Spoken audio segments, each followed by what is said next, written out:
주셔서 말씀해 주시겠습니다.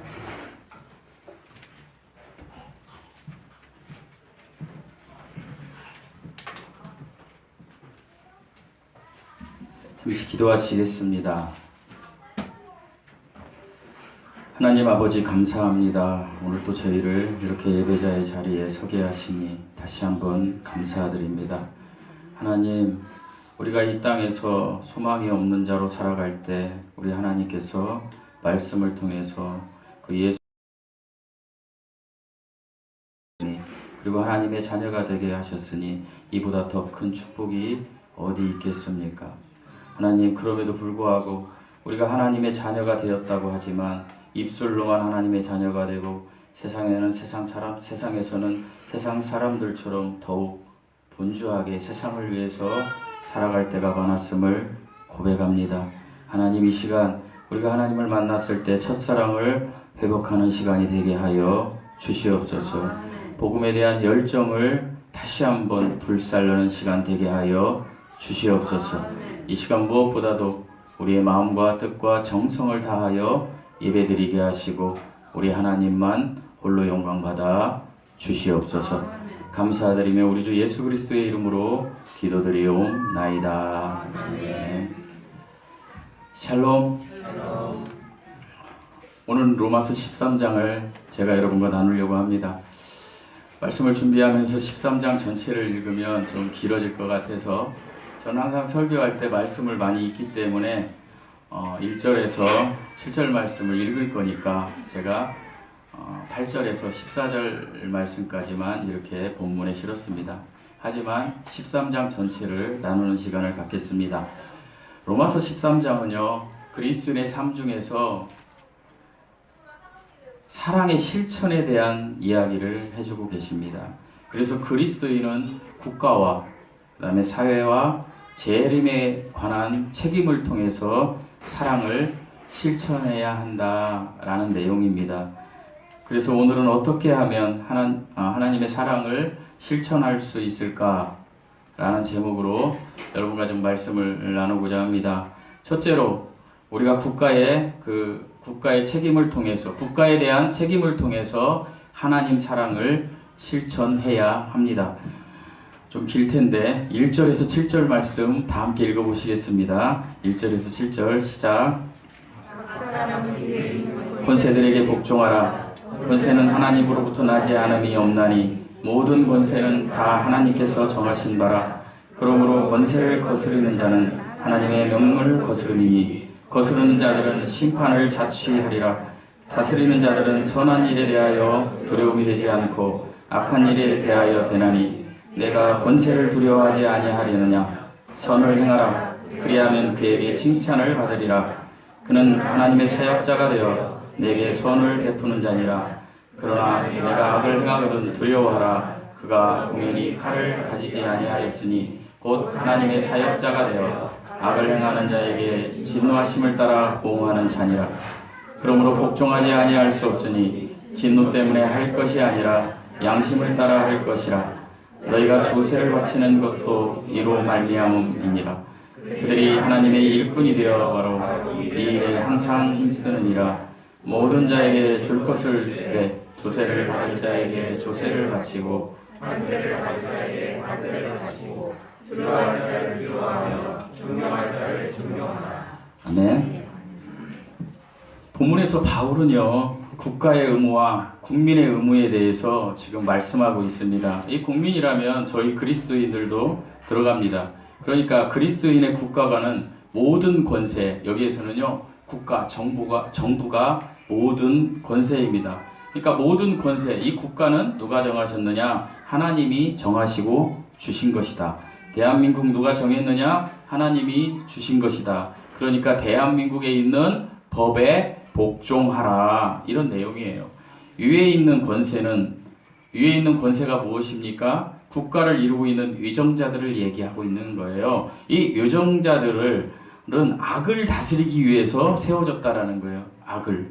그죠? 위정자들은 악을 다스리기 위해서 세워졌으니까 그들에게 어떻게 해라? 세금을 마땅히 내라. 국가에 내는 거지만 그 위정자들이 치리하는 것은 그 선을 위해서, 악을 퇴치하고 악에게 두려움을 주고 선을 행하기 위해서 누구에게? 국민들에게 베풀기 위해서 세워진 자들이니까 그들에게 복종하라라고 이야기하시는 겁니다. 그런데 3절에서 바울은요, 이 국가가 지금도 말씀드리지만 악을 행하는 자에게 무엇을 주는 존재다? 두려움을 주는 존재라고 합니다. 우리 3절 말씀 다시 읽어보시겠습니다. 3절입니다. 시작.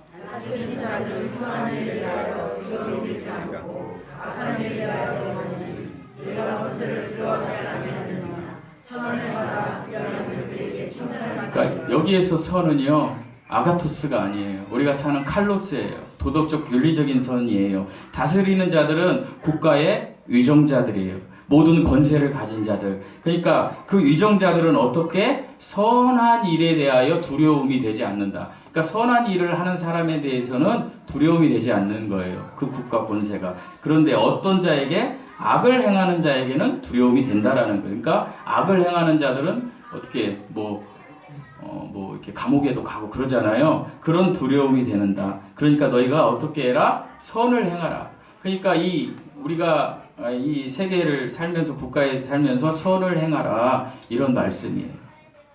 이게 하나님의 말씀이에요. 그런데 과연 그렇습니까?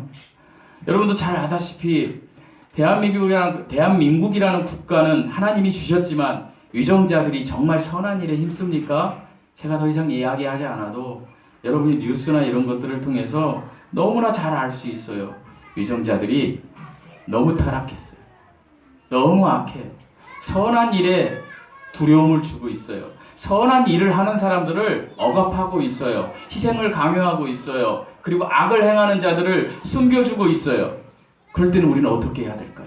그래도 우리가 복종해야 될까요? 하나님께서는 4절 말씀에 하나님의 말씀의 법을 따르고자 하는 자는 양심에 어긋나는 방식으로, 여러분이 가지고 있는 양심에 어긋나는 방식으로 칼을 휘두르면 지상 권력에서 핍박을 받아도 하나님의 진노를 받지 않도록 행해야 된다. 그러니까 무엇이냐면 이 말씀이 우리가 국가에서 있으면서 국가가 마땅히 선을 행하는 자에게 선을 베풀고 악을 행하는 자들에게 두려움이 되는 그런 국가라면 우리가 거기에 따라야 되고 순종이 아니라 복종해야 되는 거예요. 그게 하나님의 진리예요. 그런데 그들이 그러질 않아요. 그들이 악해요. 그 국가를 다스리는 자들이 악해요. 그럴 때는 어떻게 하라고? 하나님의 말씀을 먼저 따르라고 하나님이 이야기하시는 거예요. 이거는 사도행전 4장에서 잘 나와 있어요. 사도행전 4장에서 예수께서 죽으시고 부활하신 다음에 성령이 임해서 성령 충만해진 제자들이 이제 복음을 전하기 시작합니다. 그런데 어떻게 합니까? 핍박합니다. 하나님을 죽였던 안나스와 가야바 그 대제사장들과 사두개인들이 공회원들이 와가지고 이렇게 얘기합니다. 베드로와 사도 요한에게 뭐라고 이야기합니까? 너희가 어떤 권세로 이런 일을 하느냐? 그건 나라를 다스리는 자들이 와서 그렇게 얘기하는 거예요. 그럴 때 베드로가 한 이야기가 있습니다. 4장 19절에 베드로와 요한이 대답하여 이르되 하나님 앞에서 너희의 말을 듣는 것이 하나님의 말씀을 듣는 것보다 옳은가 판단하라. 이게 무슨 이야기입니까? 위정자들이 썩고 우리보다 더 악을 행한다라면 그들을 따를 의무가 없다라는 것입니다. 제가 정치의 어떤 그런 반감을 조장하는 것이 아니라 그들이 그렇다면 우리는 어디로 가야 된다? 그보다 큰 하나님의 말씀을 따라야 한다. 하나님의 말씀은 뭐라고 이야기하십니까? 위정자들이 타락하면 그들에게 하나님의 말씀을 사랑으로 표현해라. 우리가 윤석열 대통령에게 가서 사랑합니다 이렇게 하라는 얘기가 절대 아닙니다. 저 타락한 무리들이 저럴 때마다 어떻게 국민들에게 희생을 강요하고 선을 베풀지 않고 선을 하는 자들을 핍박하고 희생하고 가난한 사람들을 더 압박하는 이 세상, 우리는 그들에게 사랑으로 다가가는 거예요. 이게 하나님의 말씀이라는 거예요. 그럼 어떻게 사랑으로 다가가요? 그들이 우리보다 가진 것이 많은데 그들을 위해서 기도하라는 거예요. 우리가 정말로 그들을 위해서, 그리스도인들은 위정자들을 위해서 기도하라는 말씀이십니다.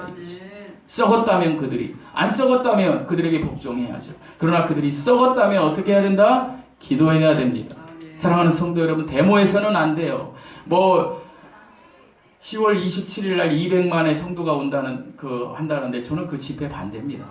왜 반대하는지 아십니까? 거기 가서 왜 집회를 합니까? 데모를 합니까? 저는 골방에 모여서 200만, 800만, 1000만 성도가 깊숙이 기도해야 된다고 봅니다. 그게 성경적입니다. 저도 뭐 거기 모임에 안 가면 지금 출석 체크한다 그러는데 어쨌든 뭐 거기 그렇게 하는 것도 존중합니다. 그러나 정말 본질은 우리가 그런 법들, 잘못된 것들, 자기 이익을 위해서 국민들을 희생하는 자들을 위해서 우리가 기도해야 된다는 것입니다. 위정자들을 위해서. 이것이 하나님의 말씀을 따르는 것입니다. 이게 베드로의 고백입니다. 둘째로 교회는 사회적 책임을 통해서 사랑을 실천해야 합니다. 이건 8절에서 10절 말씀에 나와 있습니다. 8절에서 10절 말씀 특별히 8절에서는 이렇게 이야기합니다. 피차가 뭡니까? 서로 상대방과 나 사랑의 빛 외에는 아무에게도 아무 빛도 지지 말라. 사랑의 빛만 지라는 겁니다. 그리스도인들에게. 하나님은 우리를 사랑하셨습니다. 그래서 우리를 구원하셨습니다. 아들을 통해서 구원하시면서 하나님께서 우리에게 한 가지 청구서를 남기셨습니다. 그 청구서가 무엇입니까? 사랑의 빛입니다. 우리가 하나님께 받은 사랑을 저와 여러분이 똑같이 사람들에게 돌려주라는 겁니다. 그 사랑 안에는 많은 것들이 포함되지만 첫 번째로 포함되는 사랑이 무엇입니까? 복음을 전하는 것입니다. 그런데 과연 저와 여러분이 이 복음을 전합니까? 내가 사랑하는 남편이 예수님을 안 믿는데, 사랑하는 아내가 예수님을 안 믿는데 우리가 복음을 전합니까? 안 전하잖아요. 근데 그것을 해야 된다라는 것입니다. 사랑의 빛을 져야 된다라는 것입니다. 우리는 그 사랑을 100% 갚을 길이 없어요. 그런데 빛을 갚을 길은 다 오직 하나라는 겁니다. 어떻게? 복음을 전하라는 것입니다.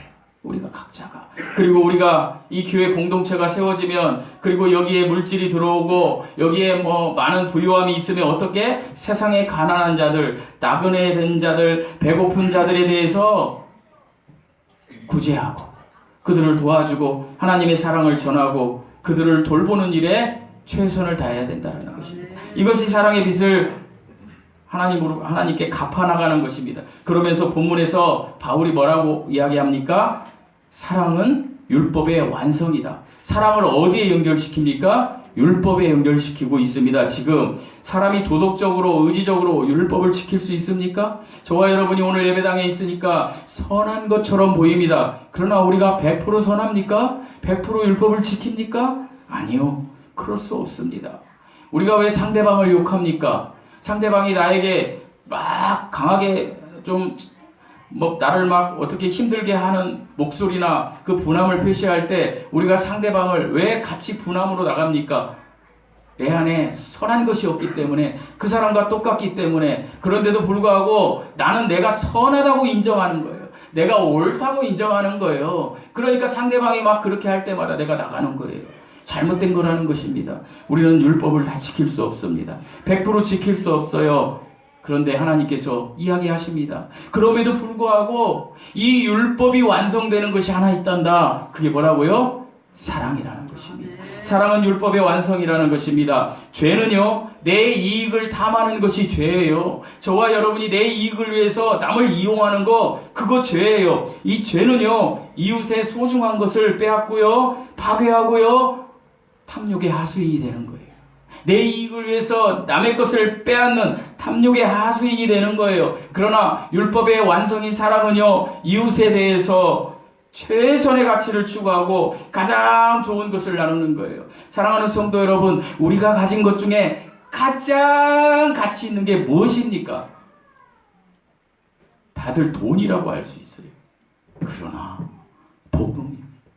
우리가 가지고 있는 것에 가장 가치 있는 게 뭐라고요? 복음이에요.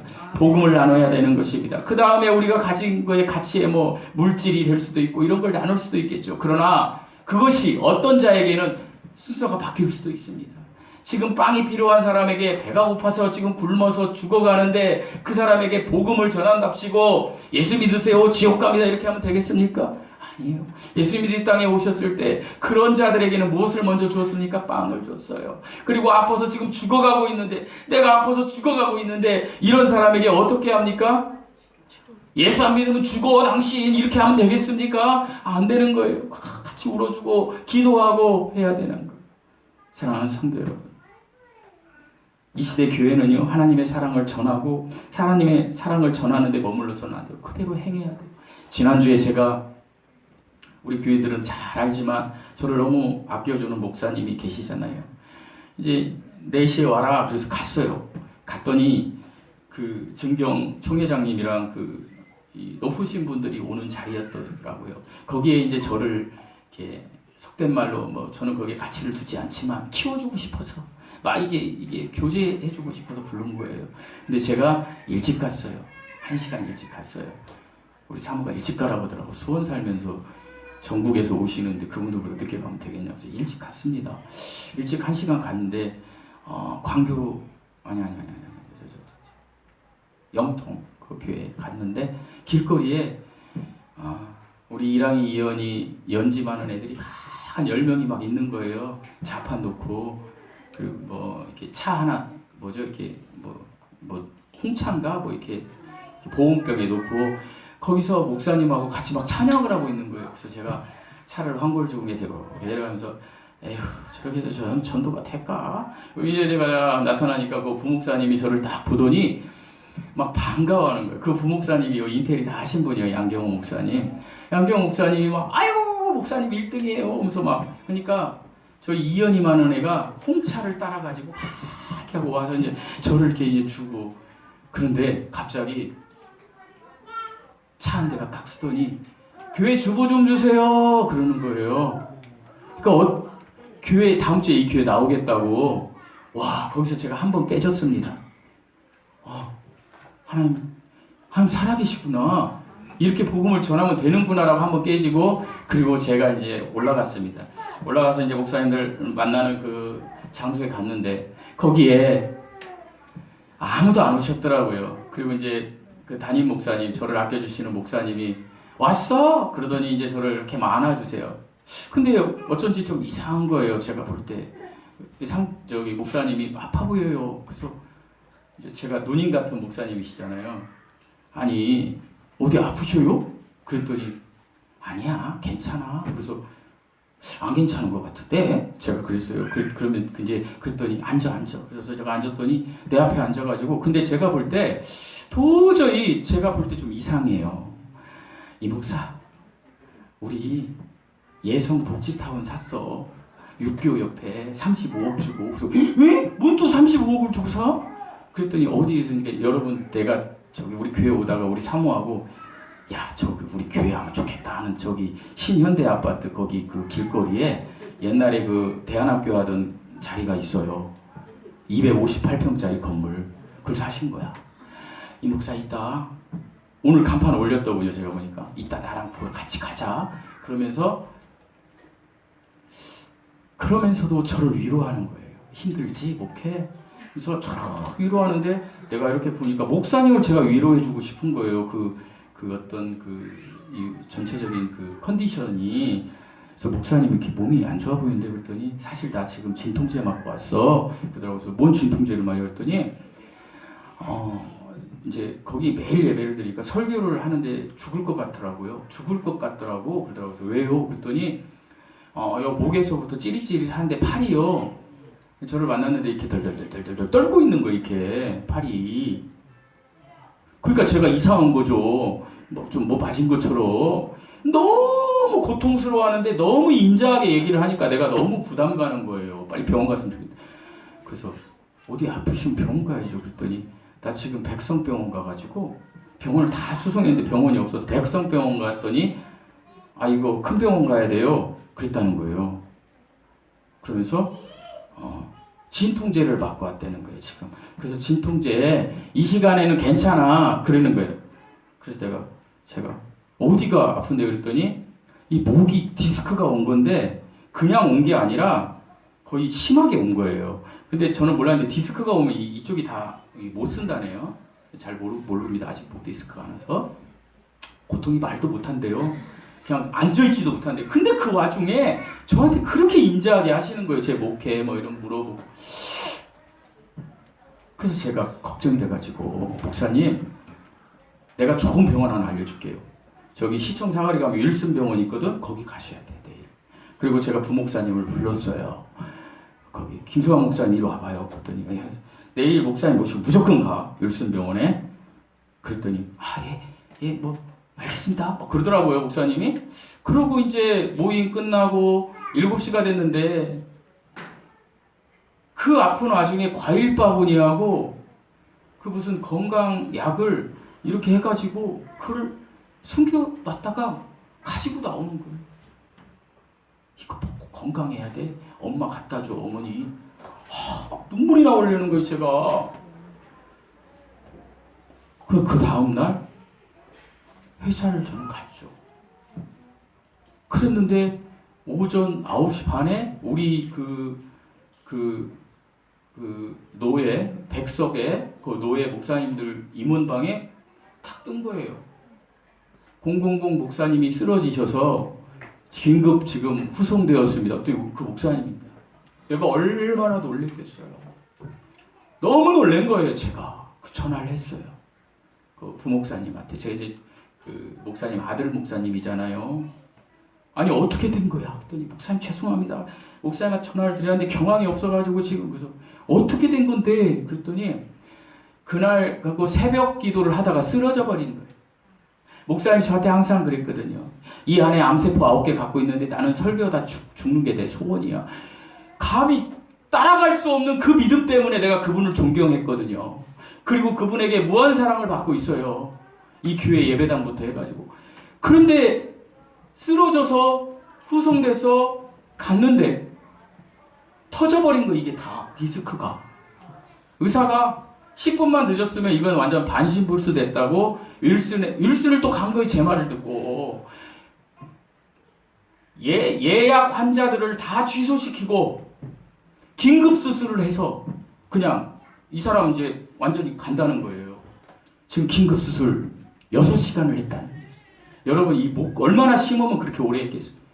그래서 지금 목사님이 의식이 없으니까 병원, 윌슨병원은 가도 면회가 안 돼요. 제가 마음에 막 눈물이, 그동안 받았던 사랑을 생각하니까 이게 그분이 거룩한 책임, 기도하다가 너 이영국 목사 좀 케어해줘. 그 소리 들어가지고 지금 10년째 나를 케어하고 있는데 그 사랑을, 그 고통 중에도 그 설교를 하다가 그 쓰러졌다는 걸 보고 제가 너무너무 제가 정말 어떻게 말로 표현할 수 없는 사랑을 느꼈습니다. 사랑하는 성도 여러분, 우리도 어떤 사람에게는 내가 그런 사랑을 주는 사람이 되면 좋겠습니다. 저도 제가 여러분에게 그런 사랑을 주는 사람이 됐으면 좋겠어요. 매일 기도해주고 매일 사랑해주고 말로 혀로만 하는 것이 아니라 필요를 채워주는 거. 여러분 우리 교회 예배당에 얼마나 저하고 개척했던 우리 집사님 정영채 집사님, 정선희 집사님 아시지만 여기가 얼마나 열악했습니까? 막 칸막이 돼 있어서 지금 보기에 예배당 같지만 얼마나 열악했습니까? 이 바닥부터. 그 사랑을 받은 저로서는 제가 내일 휴가를 냈어요. 목사님, 근데요, 어제 퇴원했어요. 의사 하지 말라는데 목 이거 끼고. 왜? 주일 섬긴다고. 예배가 목숨보다 중요하다고.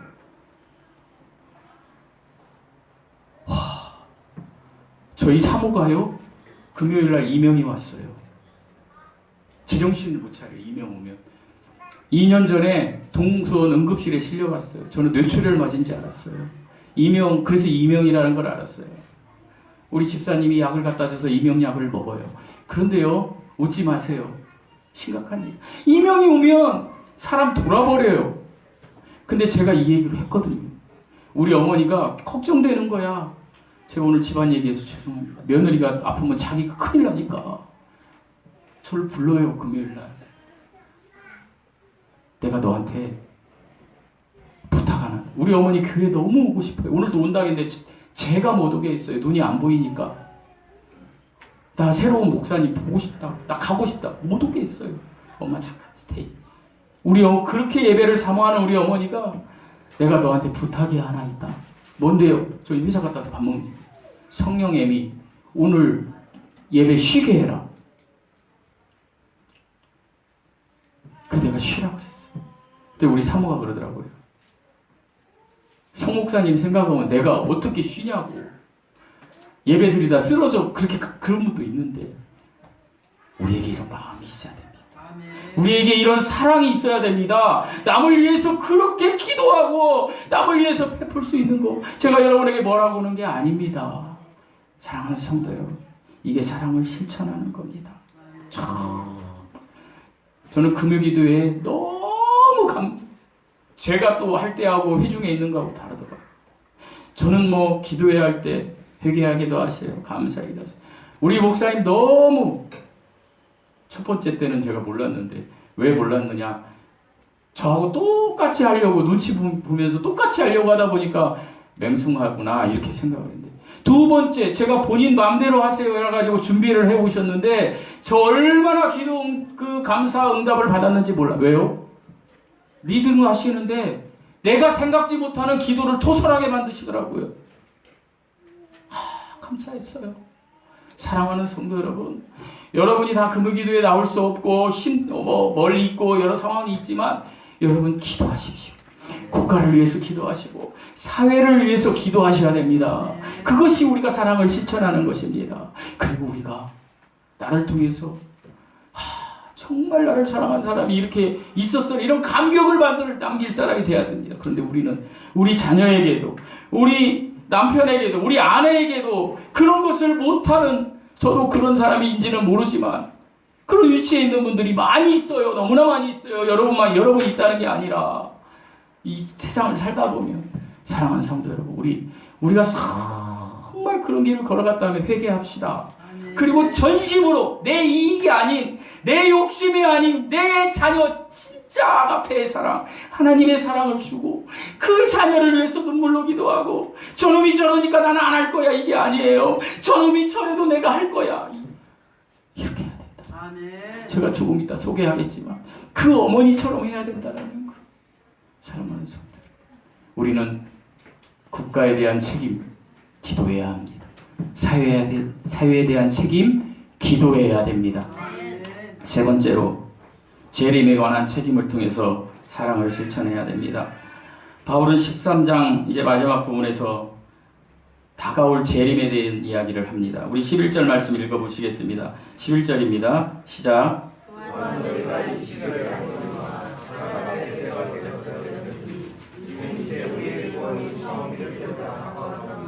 여기서 너희가, 이 시기는요, 여러분 성경의 시간은 카이로스와 크로노스가 있다고 그랬어요. 크로노스는 흐르는 시간이지만 카이로스는 뭐라 그랬어요? 하나님의 시간, 하나님의 때를 이야기하는 거예요. 이것은요 재림의 때를 이야기하는 거예요. 왜 그러냐면 이는 이제 우리의 구원이 처음 믿을 때, 처음 믿어서 구원받을 때보다 가까웠다는 건 뭐예요? 우리의 구원은 여기서 몸의 구원을 이야기하는 거예요.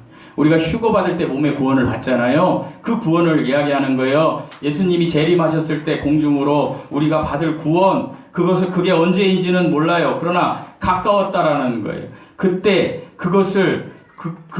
그때가 가까웠으니까 이제 정신을 차리라는 거예요. 마지막 때가 가까웠으니까. 근데 정신을 차리는데 어떻게 차려라?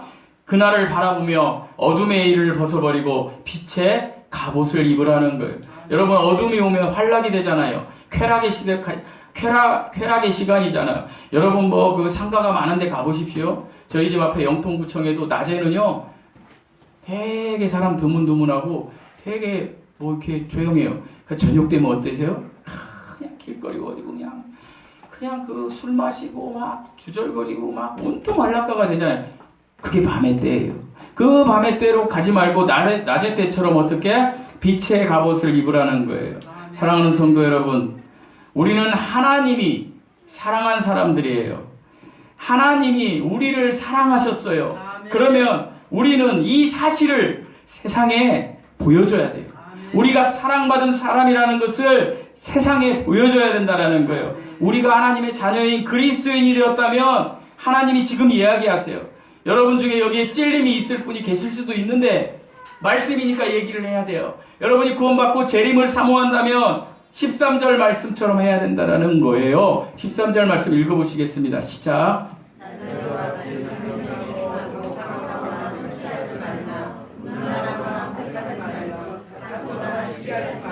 세 가지를 이야기하는 거예요. 하나님이 술, 두 번째 성적인 거, 세 번째 질투.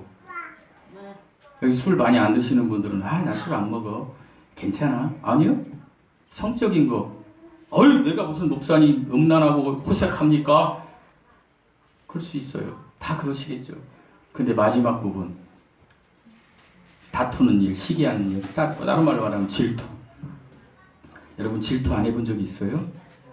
여기에 자유하지 못해요. 똑같다는 거예요. 세 가지가. 그런데 이것을 어떻게 하나님께서 단절하라는 거예요. 여러분 딱 단절하기로 생각하고 하나님의 자녀답게 거룩함을 세상에 보여줘야 한다는 거예요. 세상이 우리를 보고 있어요. 이것은 구원하고 상관없어요. 술 취함, 성적인 거, 그리고 질투하는 거 구원과 상관없어요. 구원 받고도 그럴 수 있어요. 그러나 하나님은 그것으로부터 단절하라고 이야기하시는 거예요. 왜요? 세상이 우리를 보고 있다는 거예요. 세상은 우리가 이렇게 전하는 말보다는 우리가 어떤 사람인가를 보고 있어요. 세상 사람들은. 저 예수 믿는다고 그러는데 저 사람은 어떤 사람인가를 보고 있다라니까요. 그러니까 우리는 하나님에 대한 사랑을 세상은 우리를 통해서 하나님에 대한 사랑, 그 진실을 확인하려고 해요.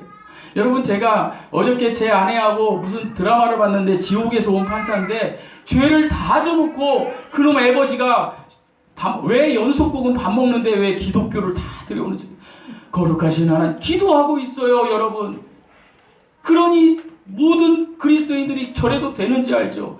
그 아들이 마지막에 보니까 지옥 가더만요. 그러니까 무엇입니까? 하나님의 자녀가 되었다면 거룩함을 쫓게 되어 있다라는 거예요.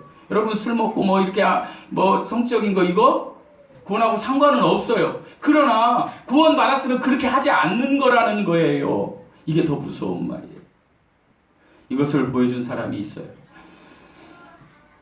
기원후 AD 354년에서 430년 74년 정도 76년인가 74세 6세 굉장히 장수한 거죠. 그때 당시에는 초대교회의 교부 아우구스티누스 아세요? 아우구스티누스? 잘 모르시잖아요. 사실 이렇게 하면 잘 모르고 이분의 이름을 다른 말로 하면 여러분 그래요. 성 어거스틴 아시죠? 이 어거스틴이요 아우구스티누스예요. 이 어거스틴은요 청년 시절에 이교도인 마니교에 빠졌어요. 마니교는 구약만 신봉해요. 그리고 성적인 쾌락도 즐겨요. 그래서 거기에 9년 동안 애욕의 도가니 속에서 타락의 도가니 속에서 신나게 9년 동안 살았어요. 그런데 그의 어머니가 있어요. 여러분 잘 아시죠? 모니카 유명한 어머니. 그의 어머니가 30년 동안 계속 기도해요. 아들에 대한 책임을 다한 거예요. 아들이 그냥 정말 봐줄 수도 없게 타락했는데도 눈물로 하나님께 기도합니다. 그의 어머니가. 어거스틴이 33살이 되었을 때 이게 이제 북아프리카 사람인데 이탈리아에 가서 살았어요. 이태리 밀라노의 한 정원에서 가만히 앉아 있는데 갑자기 생각이 납니다. 마니교도 하나님을 믿어요. 구약을 믿으니까 하나님 언제까지 제가 이렇게 시간을 낭비하며 살아야 되겠어요? 여러분도 그렇지 않습니까? 쾌락을 즐기고 나면 밤에 쾌락을 즐기고 나면 머리가 술 많이 먹으면 머리 아프다면서요. 저는 많이 안 먹어봐서 몸 안 먹어봐서 모르는데 그러면 그런다면서요. 술 많이 먹어서 우리 직원들이 그러더라고. 후회한다며. 그렇게 이제 후회하는 거예요. 하나님은 언제까지 제가 이렇게 술 먹고 여자한테서 시간을 낭비해야 되겠습니까? 저 어떻게 해야 됩니까? 의자에 앉아서 정원 의자에 앉아서 울고 있었어요. 그럴 때 갑자기 어린 아이들이 막 노래를 부르는 게 들리는데 라틴어로 톨레레게 막 그러는 거예요. 뭐라고요? 톨레레게 막 그러는 거예요. 애들이 꼬마들이. 그게 뭔 뜻이냐면 우리나라 말로 집어서 읽어보아라. 집어서 읽어봐 이 뜻이에요. 톨레레게 딱 갑자기 마음속에서 집어서 읽어보아라. 그래서 딱 펼쳤어요. 어디가 펼쳐졌을까요? 로마서 13장 13절, 14절이 펼쳐졌어요. 낮에와 같이 단정히 행하고 방탕하거나 술 취하지 말며 음란하거나 호색하지 말며 다투거나 시기하지 말고 오직 주 예수 그리스도로 옷 입고 정욕을 위하여 육신의 일을 도모하지 말라. 육신의 일은 악이에요. 하나님이 볼 때 도모하지 말라 할 때 어거스틴의 마음에 그 하나님의 말씀이 팍 바뀌면서 그의 혼과 관절과 골수를 막 쪼개기 시작한 거예요. 그리고 어거스틴이 고백했어요. 바로 나는 그리스도인이 되었다. 이 말씀을 통해서 구원받았어요. 이 어머니의 기도가 응답되었어요. 사랑하는 성도 여러분, 구원받아 하나님의 자녀가 된 우리는요, 그리스도의 사랑을 받고 그리스도의 사랑을 받은 사람들은 그리스도로 옷 입은 사람들이에요. 여러분, 우리가요 왜 양복 입고 오라고 하는지 아세요? 양복 입고 딱 하면 절제가 있어요. 남자들은. 그죠? 속에 죄 짓고 이뻐도 이게 다른 사람에게 정결하게라도 보이려고 절제해요. 그런데 이 양복도 그런데 그리스도의 옷을 입었다면 여러분 거룩함을 쫓아야 하지 않겠습니까? 하나님이 이 이야기를 하시는 거예요. 정욕을 어떻게 하라? 단절해라. 정욕을 위하여 육신의 일이 뭐라고 그랬어요? 지난주에 제가 악이에요. 육신의 열매, 혼의 열매 도모하지 말라. 정욕이 뭐예요? 하나님이 이야기하신 금지된 것을 동경하는 마음이에요. 동경하지 말라. 세상의 것을 하나님이 그렇게 지금 이야기하시는 거예요.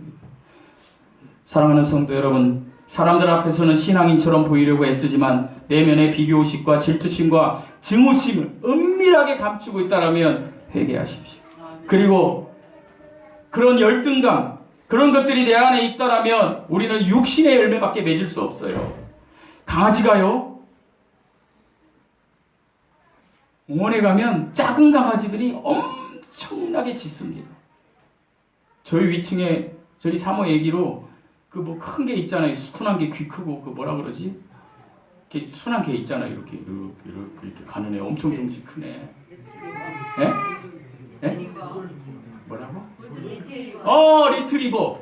아 예. 아우. 리트리버가 있어요. 그 엄마가 되겠는데 그 개 탁 순해요. 걔는 이러고 갑니다. 이러고 가면 우리 강아지 뭉치 말티즈가 우리 사모하고 가면 쟤처럼 그냥 얼마나 짖는지 너 한번 해볼래? 왜 그럴까요? 열등감. 나 겁쟁이. 나 보호해줘. 사람도 그렇다는 거예요. 열등감이 있는 사람들이 그렇다는 거예요. 육신의 일을 도모한다라는 거예요. 허세 부리고 내 이익을 위해서 남을 이용하고 그렇게 한다는 거예요. 열등감이 있는 사람들이. 그런데 하나님이 이야기하십니다. 이 열등감에서 너희가 열등감은 너희를 이중적으로 만드는데 이 열등감에서 너희가 나오는 비결이 있다. 길이 있다. 그게 무엇이냐? 성령 충만하라는 거예요. 사도행전 아까 소개한 4장에 오늘 4장 읽어보세요. 베드로가 너희가 하는 말이 옳으냐 하나님의 말씀이 옳으냐 내가 하나님의 말씀을 따르는 것이 더 옳다 이렇게 얘기할 때 베드로가 그 9절인가 7절 보면 이렇게 돼 있어요. 성령이 충만하여. 사랑하는 성도 여러분, 우리는 성령 충만하지 않으면 열등감, 이것으로 육신의 열매, 쾌락 이런 것을 쫓아가는 사람들이에요. 그러나 우리가 성령 충만해지면 사랑을 실천할 수 있어요. 성령 충만해지면 국가를 위해서 기도할 수 있어요. 성령 충만해지면 이 사회, 내 이웃을 위해서 기도할 수 있어요. 그리고 그 재림의 때를 사모하는 마음으로, 간절한 마음으로 나를 위해서 기도할 수 있어요. 그리고 복음을 전할 수 있어요. 그런 사람이 되시라는 거예요, 주님이. 이것이 사랑을 실천하는 분들이라는 거예요. 마지막으로 축복하며 권면의 말씀을 드리고 말씀을 마무리하겠습니다. 하나님은 사랑이십니다. 사랑을 실천하는 사람들은 오늘 또 잃어버린 영과 혼을 구원하는 일에 헌신하고 가난한 자들에게 하나님의 사랑을 나눠주고 주변 사람들에게 거룩한 감동을 주는 사람들입니다. 이런 사람들이 우리가 되어야 됩니다. 이런 삶을 살아가시는 축복이 여러분에게 임하시기를 예수님의 이름으로 축원드립니다. 기도하시겠습니다. 하나님